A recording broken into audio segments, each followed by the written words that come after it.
December 6, 2023.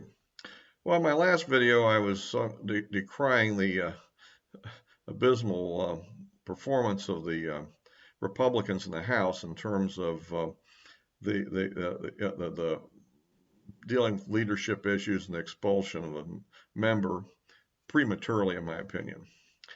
I think that's sort of setting a bad precedent. But on the good side, this time we have some good performance from the Republicans, at least on the Senate side and presumably the House side as well.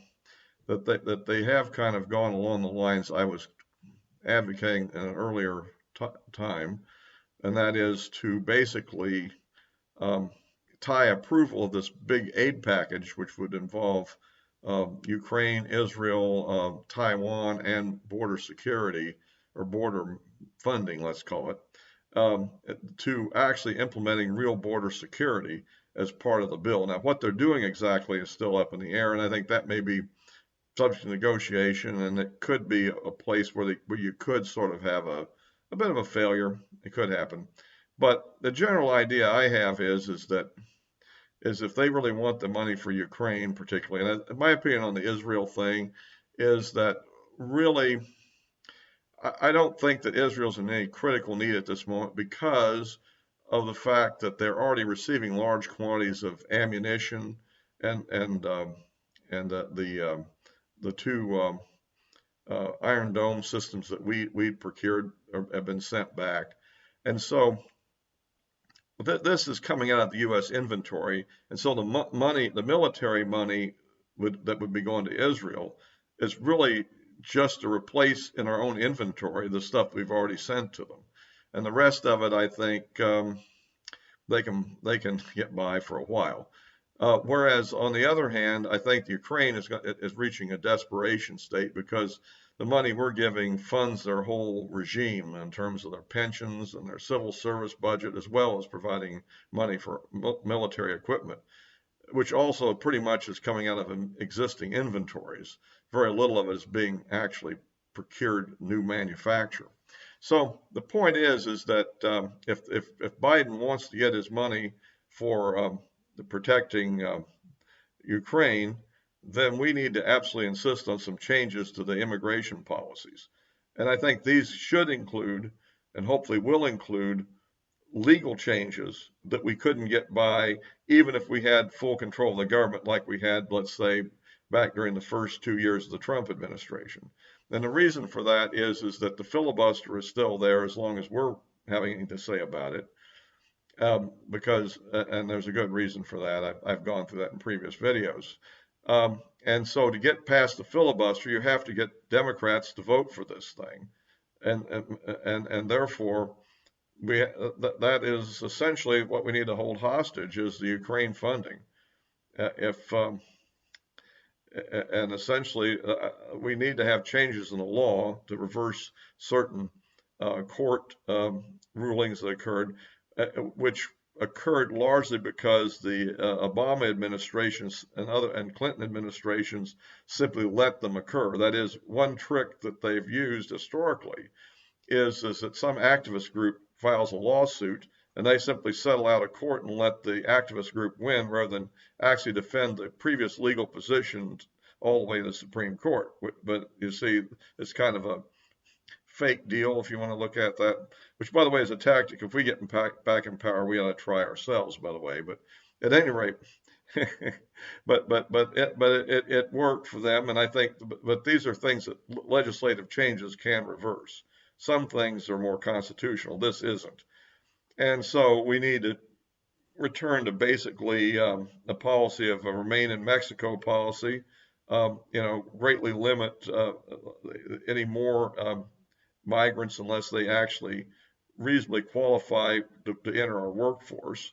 We have to be a little bit careful on how many foreign students from certain countries we allow in the country, looking at what's going on with these near riots that are going on about Palestinian issues. And we need to complete the wall and then couple it with the kind of technology measures that would allow the Border Patrol to effectively deal with breaches in the wall, such as the one that just popped up in Arizona, with the right monitoring and the wall and a Border Patrol isn't spending all its time processing people in, um, you can actually secure the border to a great extent. If you like these videos, please give me a like there, and you can click the bell for notifications if you haven't. And if you haven't subscribed already, please do. Yeah, this is so. This is, and I was even impressed that even Romney came out with a strong stance on this recently. So, like I say, this seems to be across the board in the Senate. It's not. It doesn't look like maybe we're going to be betrayed on this one. Maybe even it looks like McConnell and even some of the more moderate people are pretty much on board with this. So um, I think we can actually maybe hold these people to making some concessions. Now, how far they're going to go, I don't know. I am still worried that as things were to develop in an adverse way in Ukraine, that these people could waver. Um, of course, because this whole Ukraine exercise has been, in my opinion, a really bad decision. And I, of course, mentioned that in other videos because looking at the situation, how much devastation this has done to Ukraine, and when it really comes down to it, it was all over Crimea, plus the ability to lord it over Russian ethnics inside of Ukraine and let the Azov people have their way. And I think that was not worth the damage that's been done to everybody else. And but anyhow, and the bad news is since we've totally alienated the Russians, they are basically allied with and supporting Iran in their activities, and we'll support them in the Security Council of the UN also. So we'd be put into a unilateral situation. Add to the fact that the weak Biden administration is unprepared to take action against Iran. So that's kind of where we've landed on this whole escapade. Um, and I think that the negotiate, but at any rate, at some point, I think maybe Ukraine will be forced to negotiate. Um, I understand that there's a real split in the leadership between the head of the army, Zelensky, and Zelensky, the president. And there's some talk that Zelensky will be removed from power shortly, or who knows what. I mean, they're still refusing to have elections.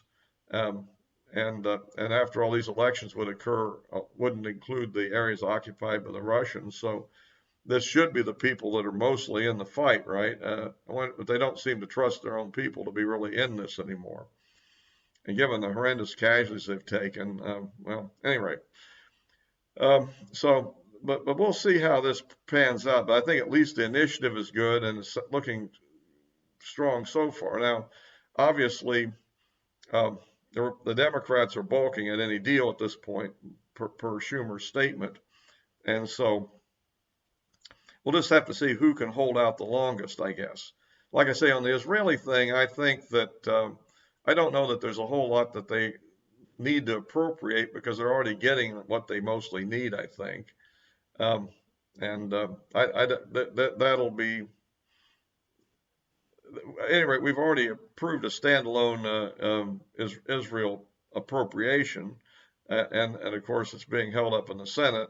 And I'm sure that the Republicans in the Senate would take out that IRS defunding provision in return to get it through. So it's the Democrats effectively that are holding that up. And but we really need to stop this incredible, out of control border crossing thing that we've got going on. It's just the illegals are laughing at us. Let's be blunt. So anyway, that's kind of what I think about that on the issue. Of course, as I'd expected, the truce or ceasefire, what do you want to call it, in Gaza has broken down. And obviously the war is now back engaged because it almost had to, because there's no way the Hamas can give up all the hostages until there's a complete cessation of conflict. And frankly, there's going to have to be a little bit more action, I think, before you can come to an end of this thing. The degree to which Hamas can be completely wiped out, I don't know. I mean, it's conceivable Israel could, if they stay in the thing long enough, completely occupy Gaza, although the Biden administration seems to be opposed to that. but I don't know that they have any other realistic alternative, given that the people in Gaza don't like the Palestine Authority, and I don't think it has enough clout to run the place anyhow. I mean, you'd need something like the Israeli military to actually hold these people down, or they would quickly get booted out by the Hamas faction. And if Hamas got involved into a direct conflict with the Palestinian Authority, there might be a revolt even on the West Bank against the Palestinian Authority. So you can see the dilemma there. And the other dilemma is if the administration, which continually touts a two-state solution, uh, that is pretty much dependent on suppressing Hamas. As long as Hamas is active, there really can't be a two-state solution because the Hamas would simply blow the thing up before it could really get going. If we recall historically, even the Palestinian Authority when Yasser Arafat was alive, blew up a very good peace deal for them back that Clinton and Ehud Barak had set up in 2000. And of course, conflict raged on for a few years after that in a rejection of that peace deal, which would have created a two-state solution at the time. And of course, remember at that time they would have been able to have got Gaza as well as the West Bank if the Palestinian Authority had accepted it. So, anyway, that's kind of that for now. And I will be posting this on Rumble as well, and of course the addresses of my social media accounts are in the description below, as always. Until next time.